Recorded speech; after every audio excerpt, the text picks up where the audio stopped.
The night I saw him, I thought I was hallucinating. I was curled under a bridge with my daughter pressed against me, our thin blanket no match for the winter air. I'd just told her we'd make it to the shelter in the morning. Then headlights cut through the dark, and a black car rolled to a stop. The man who stepped out was older, but his face was unmistakable. My grandfather. The one my father told me was dead. He didn't ask questions. He didn't hesitate. He opened the door and said, "Come with me." I wanted to refuse. Pride screamed at me to. But my daughter's shivering body was louder. We went. The mansion was surreal. Marble floors, chandeliers, warmth so thick it felt like a different planet. My daughter's eyes widened at the sight of a fireplace, and I had to swallow the ache in my throat. But the real fire came when my grandfather poured a glass of whiskey, sat across from me, and said, "Your father told you I was dead, didn't he?" I nodded.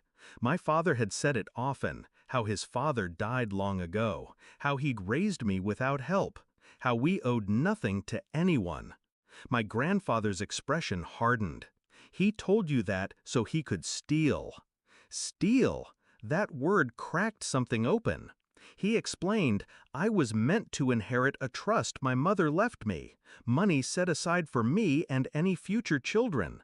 My father had intercepted it, funneled it into his own accounts, and cut ties with his family to keep me ignorant.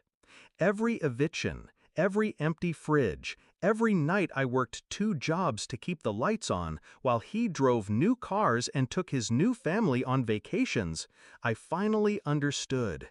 It hadn't been misfortune, it had been theft. I didn't break down, I didn't scream, I went still.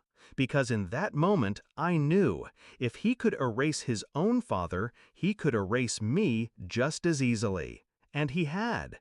But now I had something he never expected, truth, and a man powerful enough to back me. My grandfather asked me what I wanted. Revenge, I said.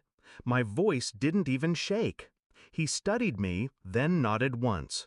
Then we'll do it right. We started with silence. No warning.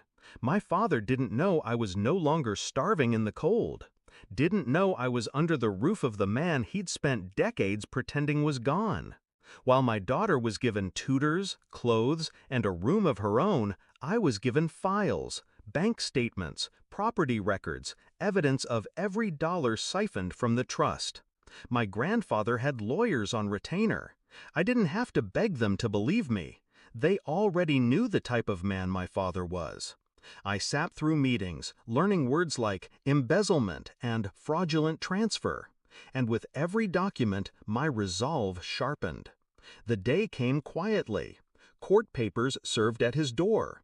His face when he saw my name on them, I wasn't there, but I imagined it.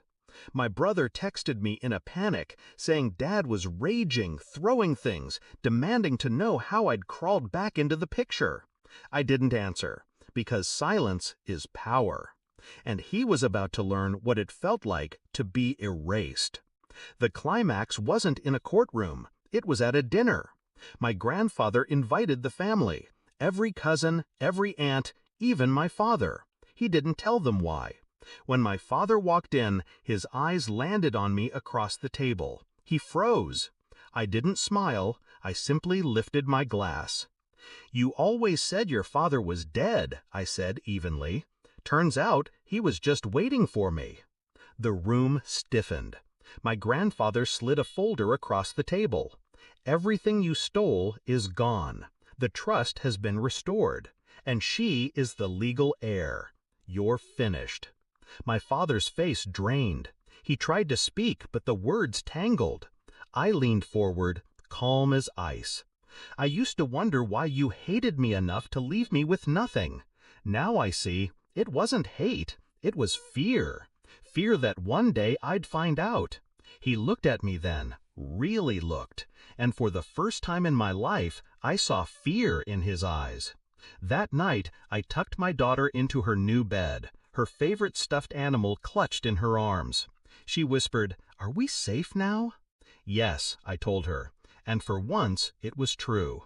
I don't think much about the bridge anymore, or the cold nights, or the hunger, but I do think about my father's last words to me before he stormed out of that dinner. "You'll regret this." He was wrong. I don't regret a single move, because he spent my whole life making sure I had nothing, and in the end, that nothing became the sharpest weapon I ever held.